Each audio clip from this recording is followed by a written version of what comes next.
Hey guys, what's up? My name is Art and welcome back to another video. This video, what I'm about to do right here, is a interesting one. In fact, it's about my storage unit. Something I found in my storage unit. Now, the funny thing is that I had the storage unit for like 20 some years. And the reason why I had it for so long is because of the fact that a lot of the stuff I had from college was brought into that storage unit when I first got my job. And then naturally, trying to first I was trying to get my own place. Every time I tried to get my own place, it never went through. Then as soon as I had the money to do it, then I had to technically stay with my grandmother. Yada yada yada. So what happened was that this storage unit I have, my dad basically, he was doing some renovation in his house, and the roof collapsed. So there was a whole bunch of soot, a whole bunch of stuff. A lot of my stuff got damaged. A lot of toys got damaged. So I was only able to rescue a lot of them. The other ones, he threw out, which is fine. Don't cry over spilled milk. But this is some things that after I found in my store, had a key.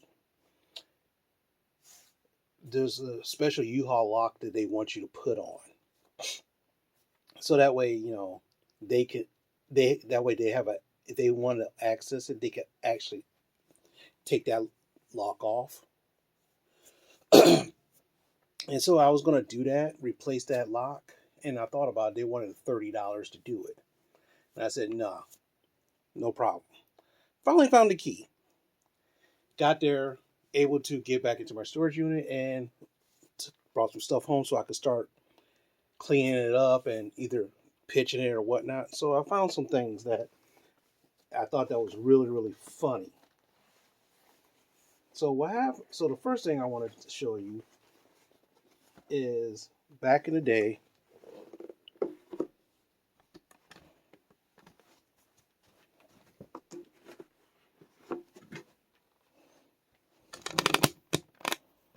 Star Frontiers. This is a role playing game. Basically, back in the day, we have those role playing games that instead of playing with toys, me and my brother and some people, we would play this for hours on end. You open up, it has your rule book, probably some maps a little bit, and you can create your own maps and all sorts of stuff. Oh, there's some other things. That right here was hours of entertainment. Then later on, I picked this thing bad boy up, the Marvel Comics superheroes. Because I'm a big superhero fan. The box is in really, really decent condition.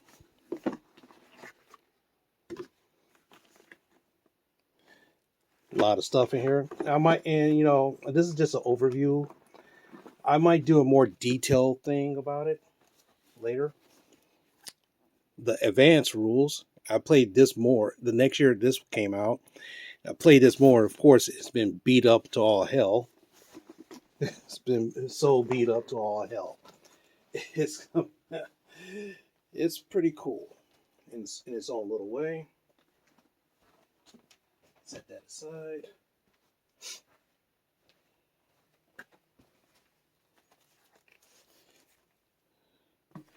Baseball cards, or is it? Back in the day, they had these Marvel Topps cards. Is it from Topps? Or don't know offhand. I can't remember.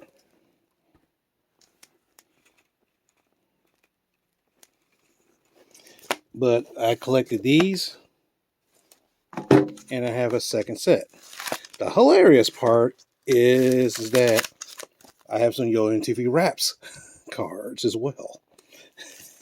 I thought that was like, wow, I don't remember collecting Yo MTV Raps cards because back in the day, it was a good show. The Ultimate Powers book for Marvel superheroes, and some supplement games stuff, which is kind of interesting.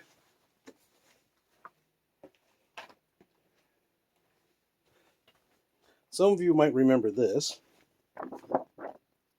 the Street Fighter 2 strategy guide. It's for the NES from GamePro. When they first came out for the NES, at Super NES, my brother had it. I bought the game and I bought this book, and we hours and hours and hours of playing.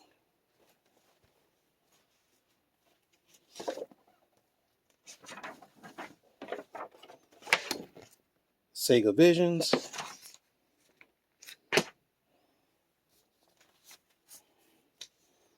More Sega Visions. Now, if you grew up in the 90s and you played video games, this was the magazine to end all magazines. Electronic Gaming Monthly, and of course, Mortal Kombat 2, which I played in the arcades.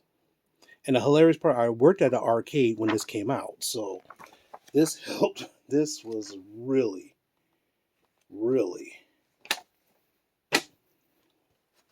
bee's knees.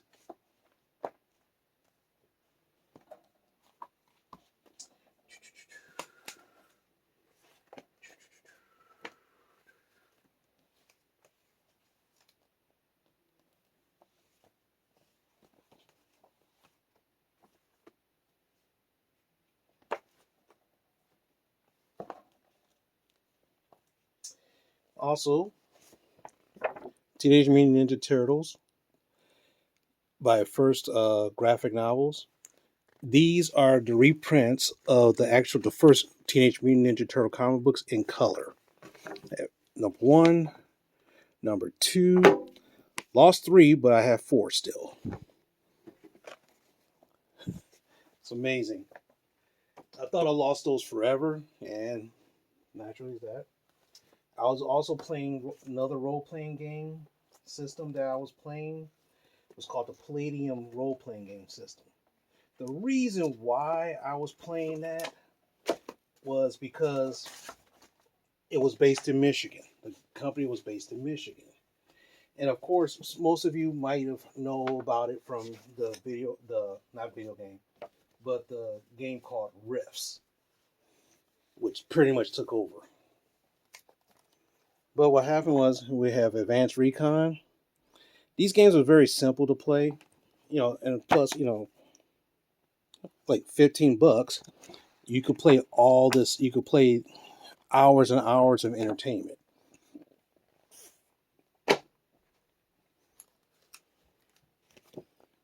Advanced Recon. The funny thing is, you roll a d20 and anything above a 4 hits. Big Turtle fan, Truck and Turtles. Turtles Go to Hollywood. I do have the Teenage Mutant Ninja Turtles role-playing game somewhere around here. The fifth edition, I believe. They don't have the license for it anymore, but hey, more adventures.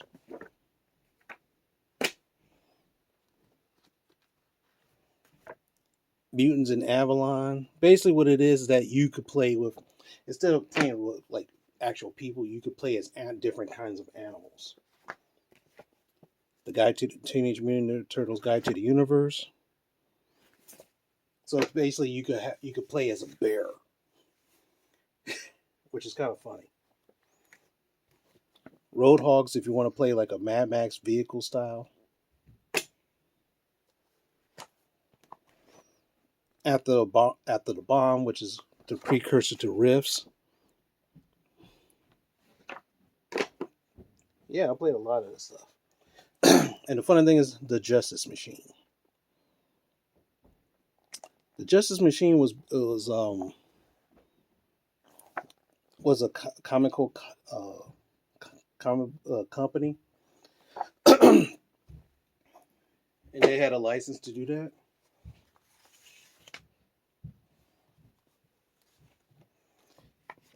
Big Robotech fan. Robotech 2: The Sentinels. Robotech the graphic novel. If you was an '80s kid, you was watching Robotech. I'm pretty sure a lot of people watch Robotech, and everybody was like, "Oh my god, I can't understand it because there's stuff everywhere." In which a lot of other of course it was a Japanese anime, which American shows were very slow paced and everything. This thing was awesome because action was everywhere. The New Mutants graphic novel. I'm glad I don't have to buy another one of these because this is an awesome story. The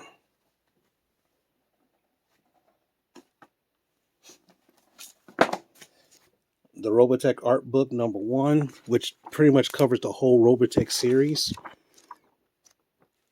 Guide by guide, play, guide by guide. Character designs and all sorts of stuff. Which is pretty cool. Don't remember what happened to the art book 2, but I got the art book 3. Which is the Sentinels, which is like 3 episodes into it. Last but not least, New Order Joy Division. Back in the 80s, Depeche Mode was out on and popping. Another group called Joy Division was a precursor to New Order. And they had very moody music. And then the lead singer committed suicide. And then the surviving members created New Order. Which is basically tells you about the whole history of it. But, that's it. Like I said, I might do a more in-depth one about the other games later. But right now I just wanted to show you this. And hopefully you liked it. One thing I want to say is thank you very much for watching. Thank you for everything that you... I want to thank you guys for every video that you watch of mine. Very humbling in itself. Very humbling.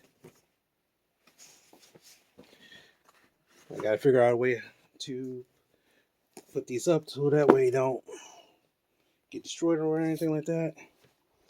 I want, like, comment, subscribe. Probably some of you guys, if you lived in the 80s to early 90s, you might have saw some of this stuff in a store somewhere, or maybe you did these yourself. Let me know down below. And with that being said, hope you have a great day, have a better night, and thanks for watching.